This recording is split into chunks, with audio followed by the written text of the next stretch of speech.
The Bible Study Podcast, episode 705. Today, the Bible Study Podcast continues the study of the book of 1 Corinthians with chapter 7.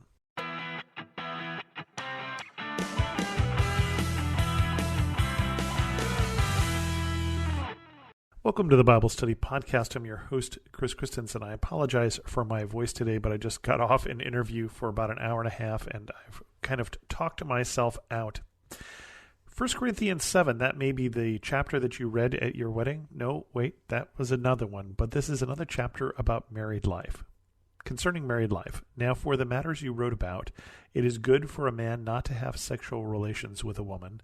But since sexual immorality is occurring, each man should have sexual relations with his own wife, and each woman with her own husband. The husband should fulfill his marital duty to his wife, and likewise the wife to her husband. The wife does not have authority over her own body, but yields it to her husband. In the same way, the husband does not have authority over his own body, but yields it to his wife. Do not deprive each other, except perhaps by mutual consent and for a time, so that you may devote yourselves to prayer. Then come together again so that Satan will not tempt you because of your lack of self-control. I say this as a concession, not as a command. I wish that all of you were as I am, but each of you has your own gift from God. One has this gift, another has that. Now to the unmarried and the widows I say, it is good for them to stay unmarried, as I do. But if they cannot control themselves, they should marry, for it is better to marry than to burn with passion. To the married I give this command, not I, but the Lord. A wife must not separate from her husband, but if she does, she must remain unmarried or else be reconciled to her husband, and a husband must not divorce his wife. To the rest I say this, I, not the Lord.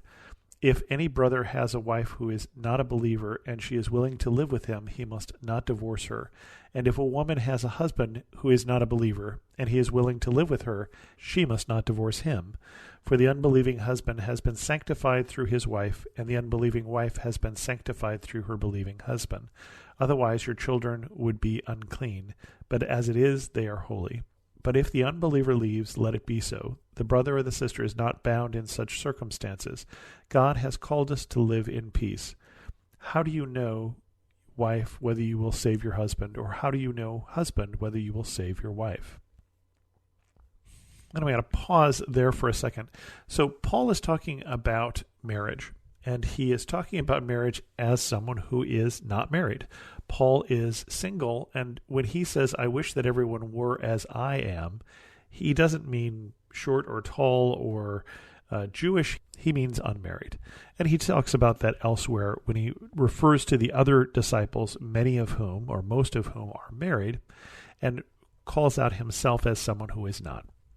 And he feels this way because it feels that it gives him the ability to focus on the things of the kingdom of God. And certainly, while in the early church there were not the same sort of things that the Catholic Church, for instance, has had in terms of clergy that is unmarried, Paul is doing it for the same reason that that church decided to have the priests be unmarried, is that they can concentrate on their faith. And Paul says, I kind of wish you were all just that way. Now, you and I may not wish the same things. And I certainly, as someone who has been married for coming up on 40 years, don't feel the same way about marriage that Paul does. And Paul, it's interesting in here, talks about things that he feels and things that are coming from God. And that's very interesting when Paul is saying, I'm not saying that this is a teaching from God. It's something that I think is wise. So if you have disagreements with Paul, it's always better to disagree with him about the things that Paul himself is saying are not coming from God, they're coming from Paul. Anyway, the first thing he talks about here is sexual relations. And he says, some of you want to have sex. You may find this to be true. I have found this to be true, that is true for a lot of us, that there are sexual desires that people have. We are sexual beings. And he's saying, if you're going to do that, let's do it in marriage. And if you're in marriage, don't deny yourself that outlet for those sexual desires, because it's okay in marriage, but it's not great, it's not good if you take it outside of that marriage. And so you as a husband don't deny your wife so that she won't go off looking for it elsewhere. You as a wife don't deny your husband so he won't go off looking elsewhere. That let's keep that in marriage. And Paul doesn't get into the details why he's saying that, but this is a consistent theme that comes from Old Testament law as well. First of all, let's look at it in the frame of the Bible. And as the Bible talks about leaving sexual relations within marriage, one of the reasons for is that it produces babies, and that it's better to have those babies happen within a marriage than it is if they're happening outside, because then there's two parents and it's a lot easier, and you can build up the kids and you can parent and such, versus if you're going off and sleeping with people all over the place. It gets complicated. And also it gets complicated in other ways, because that is such a strong feeling that if you spread that around, if you're having sex with all sorts of people, it's going to lead to some complications in your life. I think that most of us recognize the truth in that statement, even if we aren't as comfortable with monogamy as Paul is, as the Bible is. That sex gets complicated. It's pretty cool, I think. I happen to be a fan of it, again, within the constructs of marriage, that's the place for it. Because it's very intimate, and marriage provides a safe place for it.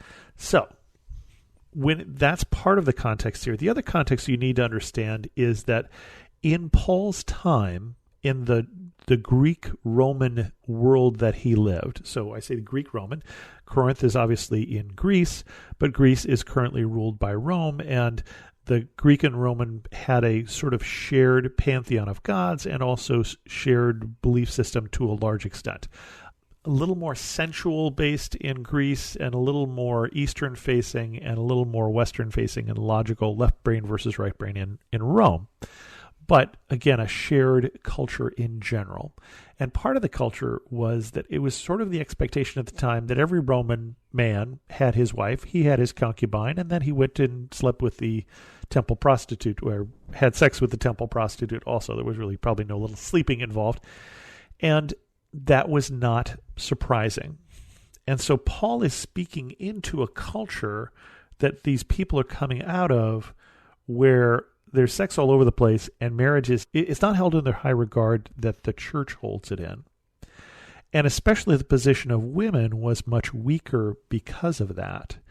No one would raise an eyebrow if your husband was unfaithful to you, because they really didn't think he probably was going to be within that culture. And so one of the things that the church changes as Christianity comes in is, we're going to look at some of these passages that Paul talks about in terms of men and women, and we're going to look at them in light of our culture, and we're going to say, wow, Paul doesn't like women very much, or boy, that sounds very male chauvinist, or there's other reactions we can have. But we need to understand that in the context of the time, him putting women on an equal footing with men for things like this particular issue of sex is quite countercultural. And also him saying, I don't do that. I'm not going to be married. I think that you all should be that way, is also countercultural for the time. And then he, more specific commands about women who are unmarried. He says, if you can stay unmarried, that's great. But if you're burning with passion, then, if you feel that way about somebody, then marry them. That's okay. And then he also talks about separation. He talks about divorce. And the general rule, or and I don't want to say rule here, because he's definitely saying, I, not the Lord, is that marriage is intended to last. When you get married, you usually make some promises. People talk about their forever love. That is not what you promise in marriage. You promise to love somebody until they die. Okay, that's the promises most of us make when we get married. And Paul's saying we make those promises before God. Let's either not make the promises and don't get married, or make the promises and keep them. Including if you marry somebody who is an unbeliever, he's saying if they stay, then you should stay. You should live at peace with them to the extent that you can. Saying if they leave, that's a different matter. If they've had enough of you and they leave, then he doesn't necessarily think you should follow after them. And again, he says, I, not the Lord. So this is something that's coming from Paul, who has some wisdom and has some experience, but he's not saying it's a command from God. The Old Testament command was that you should not divorce, but there was provision in the Mosaic law for divorce. It was fairly easy for the man to divorce a woman, much, much harder for a woman to divorce a man. And again, that's not what's coming out in this. He's not giving different rules for men or women. He's saying it's a commitment, it's a promise, keep the promise.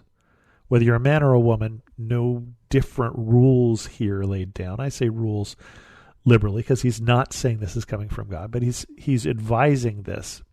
The wisdom that he says is that you don't know how your unbelieving spouse will be affected by living with them. Now, if you are a positive witness for your faith, if you are living a life that is full of love, joy, peace, patience, goodness, kindness, gentleness, self-control, all those things that Paul tells us in another letter are the mark of what a Christian, a mature Christian, should be or should be becoming, then that's going to have an impact on your spouse. And if you're living with somebody like that, that's going to have a positive impact. You're to say, well, Christians are loving, Christians are joyful, Christians are peaceful. Yeah, that's going to make it more likely that someone is going to be attracted to the faith. Now, if you're a Christian with your spouse or with anybody else, and their impression of you is Christians are hypocritical, and Christians are critical, and Christians are angry, and Christians are mad, and Christians are whatever, that is not going to attract anybody. Why would you want to be an unhappy person like that? And so, part of his assumption here is that one of the reasons that you're staying is that you made the promise, and one of the reasons that you're staying is it might be good for your spouse. You may bring them to Jesus. But we don't bring people to Jesus through haranguing them very often. I can't say that I've ever heard any story where someone said, fortunately my wife harangued me until I became a Christian. Doesn't tend to happen. That's not what we're selling in some sense. That's not who we're called to be. We're called to be people who have a joy that comes from a relationship with God, a joy that is contagious, a love that is contagious. And so we have to put that in the context here of that's who he's expecting us to be, and that's why he's saying you don't know how that will affect your spouse. Okay. Concerning change of status, nevertheless, every person should live as a believer in whatever situation the Lord has assigned them, just as God has called them. This is the rule I lay down in all the churches. Was a man already circumcised when he was called? He should not become uncircumcised. Was a man uncircumcised when he was called? He should not be circumcised. Circumcision is nothing, and uncircumcision is nothing. Keeping God's commands is what counts. Each person should remain in the situation they were in when God called them. Were you a slave when you were called? Don't let it trouble you, although if you can gain your freedom, do so.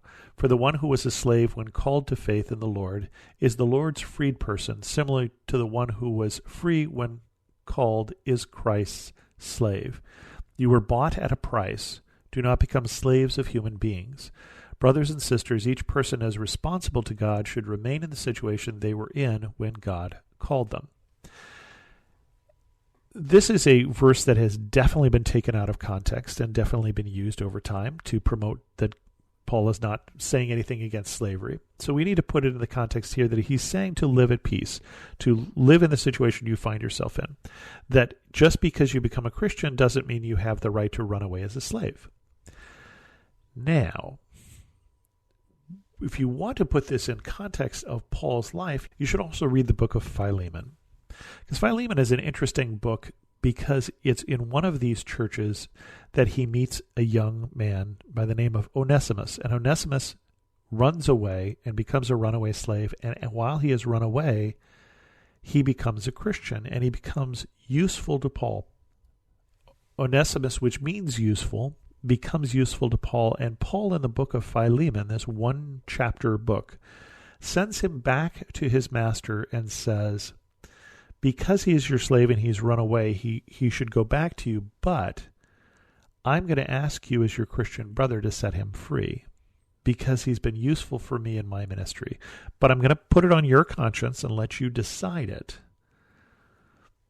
But legally, he's still your slave, but he's also your brother now. And so he uses that one particular example, and it's the only time I can think of that Paul gets away from the theoretical into the practical, personal issue here of slavery. Again, slavery was not chattel slavery like it was in the U.S. It was usually slavery because people had been defeated in battle, or they were sold into slavery to pay off a debt. And he's not pro-slavery. He's not anti-slavery in the same sense that we think of it. He does say if you can get yourself free, get free, because then you'll have one less master, basically. Your master would only be Christ.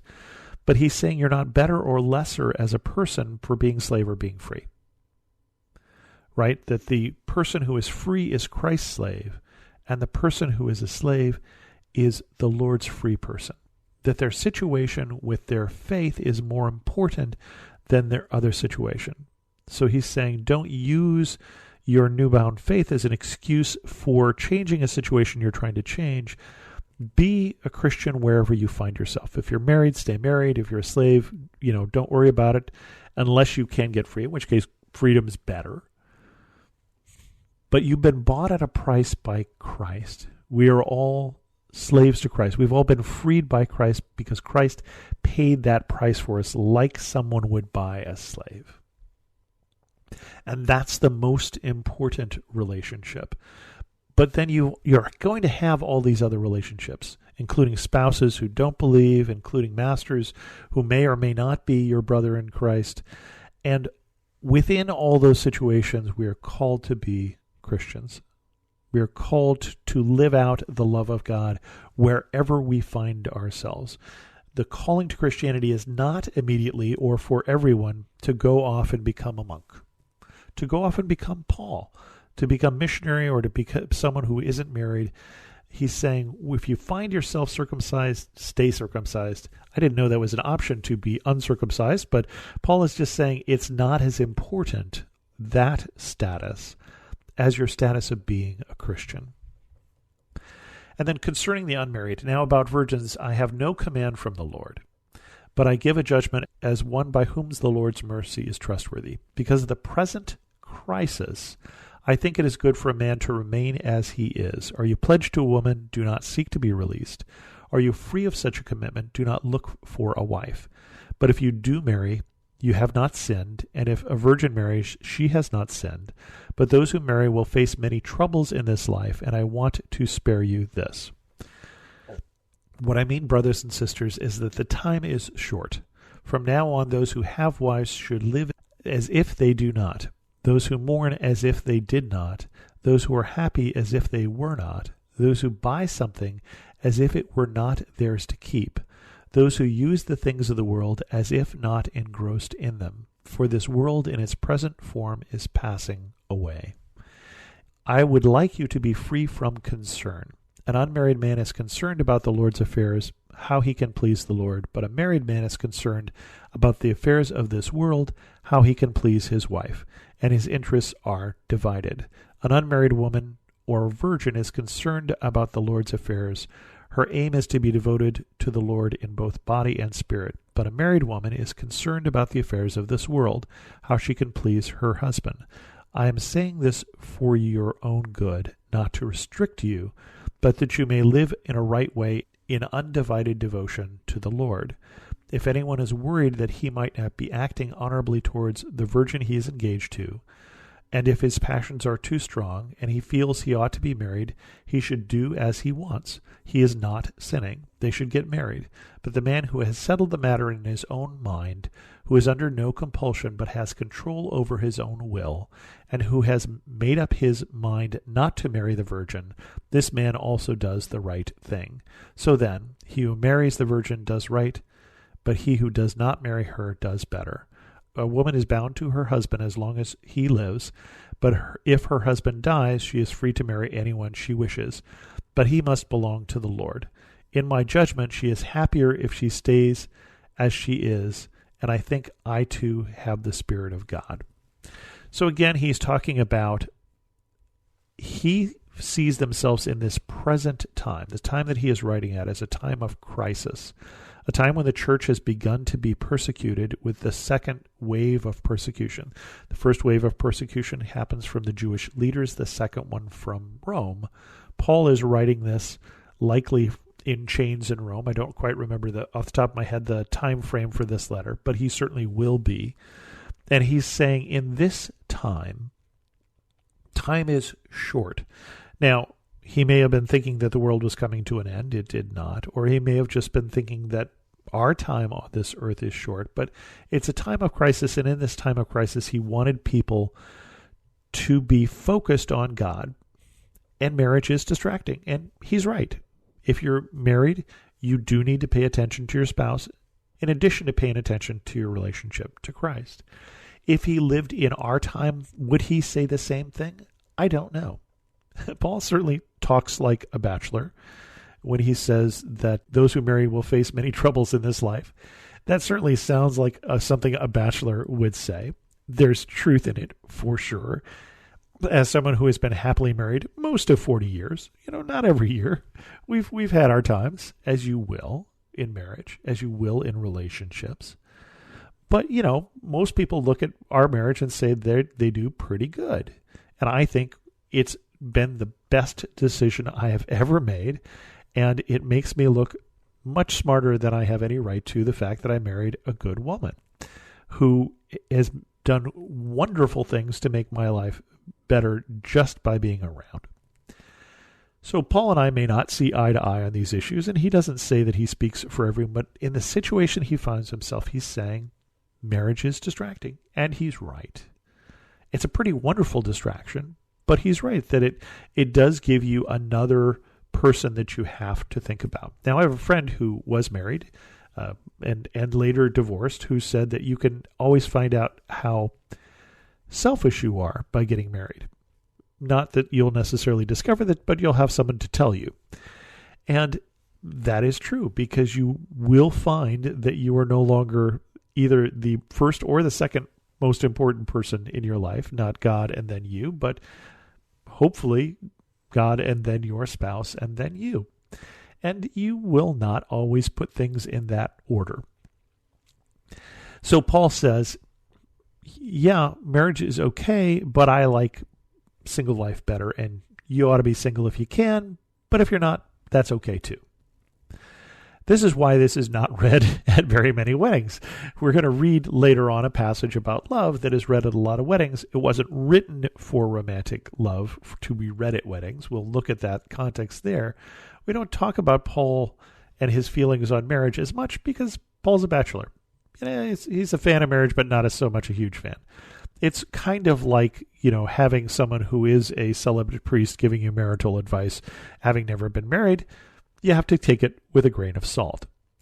But again, that is what Paul is saying about marriage, is that it's something that you need to look at within the context of your relationship with God. That is a very long episode of the Bible Study Podcast. With that, we're going to end this episode of the Bible Study Podcast. If you have any questions, send an email to host@thebiblestudypodcast.com, or better yet, leave a comment on this episode at thebiblestudypodcast.com. And thanks so much for listening.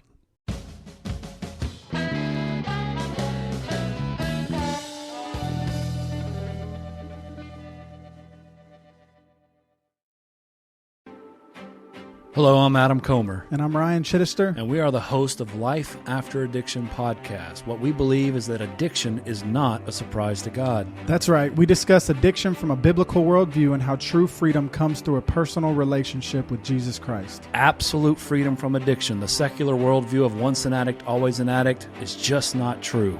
If you or someone you loved struggles with addiction, subscribe to Life After Addiction at lifeaudio.com.